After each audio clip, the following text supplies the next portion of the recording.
lorsque nous venons à la grâce du baptême, nous renonçons à tout ce qui n'est pas de Dieu. Et malgré notre confession, si nous n'aimons pas le Seigneur notre Dieu de tout notre cœur, de toute notre âme, et n'adhérons pas à lui de toute notre force, donc comme il est écrit dans Deutéronome 6, verset 5,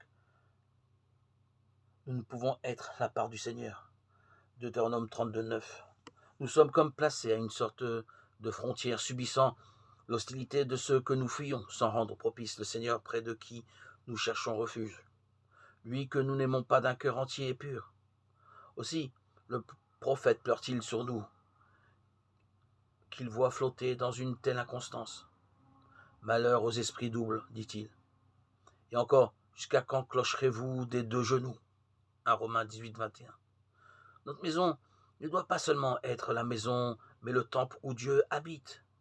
Si donc elle néglige la grâce reçue et s'empêtre dans les affaires de ce monde, aussitôt cet esprit impur revient et revendique pour lui la maison vide. Luc 11, 24.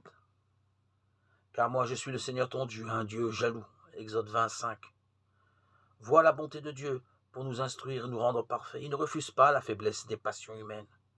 Qui en effet, à entendre parler d'un Dieu jaloux, ne s'étonnerait aussitôt et ne croirait à un vice de l'humaine faiblesse.